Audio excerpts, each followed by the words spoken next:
morning, John Marshall. I'm Connor Bish. And I'm Shelby Province.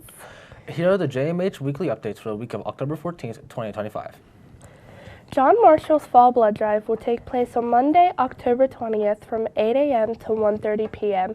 in the John Marshall High School gym. The event is open not only to John Marshall students and staff, but also the public. Anyone wishing to donate must be 17 or older or 16 with a signed permission slip.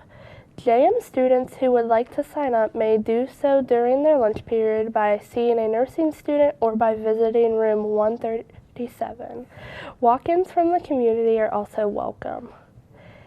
If you plan to donate, you must bring a photo ID, a cell phone to complete the registration, and a signed permission slip if you are 16 years old on the day of the event.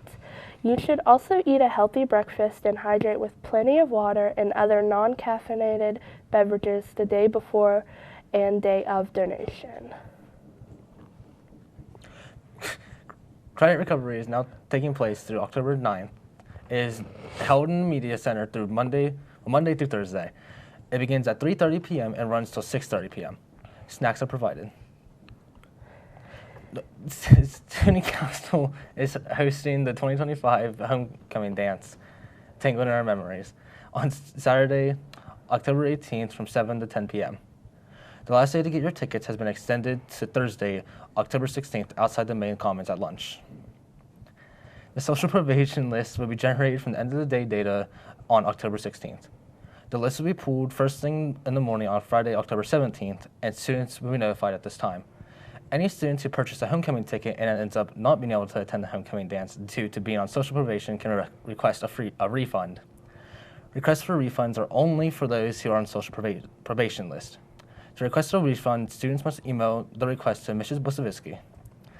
Requests will only be accepted until Friday, October 24th. Refunds will be delivered during AOC.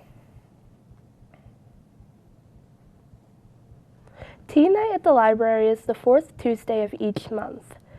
October's Teen Time edition of Think Outside the Book is showing Beetlejuice, Beetlejuice, the 2024 version at the Moundsville Marshall County Library on Tuesday, October 28th in the downstairs meeting room. The movie starts at 4:30 p.m. The room is open at 4 p.m., so come early for snow cones and popcorn. Tim Burton's supernatural fantasy dark comedy is sure to entertain. Special Olympics basketball will be held at the John Marshall School on Thursday, November 20th, 2025. If you would like to spend that day with some great people having lots of fun, scan the QR code on our screen to sign up to be a peer tutor as soon as possible. You can also find the QR room outside of Mrs. Echoberry's room 350, Mrs. Caldwell's room 266, or Mrs. Wells' room 140. Sign-ups will close on October 17th at 3 p.m. Social probation will be enforced for this event. If you are on social probation on November 10th, you will be removed from the peer tutor list. Now let's check in with WJMH anchor Noelle Littell, who's joined by WJMH media teacher Mrs. McElhaney in the studio. Noelle. Thanks, Connor and Shelby. WJMH Media is a student-run broadcasting service of Marshall County Schools based out of John Marshall High School. The program's goal is to connect, entertain, and inform the community. Joining me today to talk more about the program is WJMH Media teacher Mrs. McElhaney. Mrs. McElhaney, can you tell us more about the program and what students at John Marshall can gain by taking the courses? Yeah, so the program is actually celebrating 20 years this year. It started in 2005 under the direction of Mr. Tony Wood, and he still helps us out with a lot of the events we do today.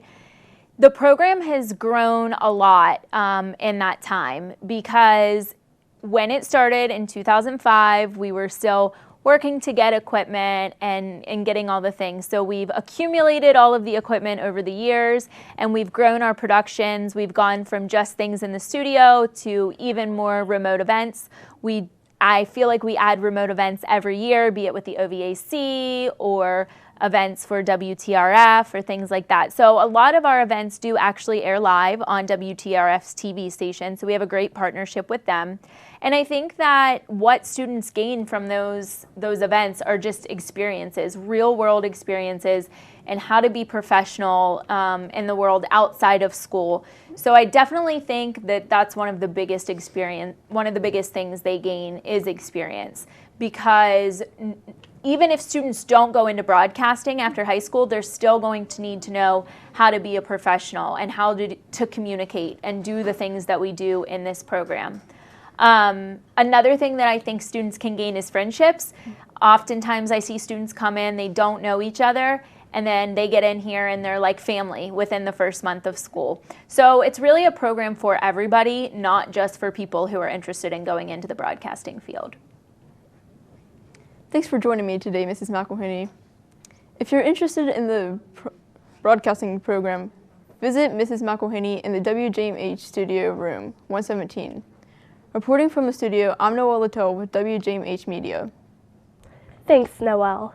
It's time to recognize JM faculty and staff.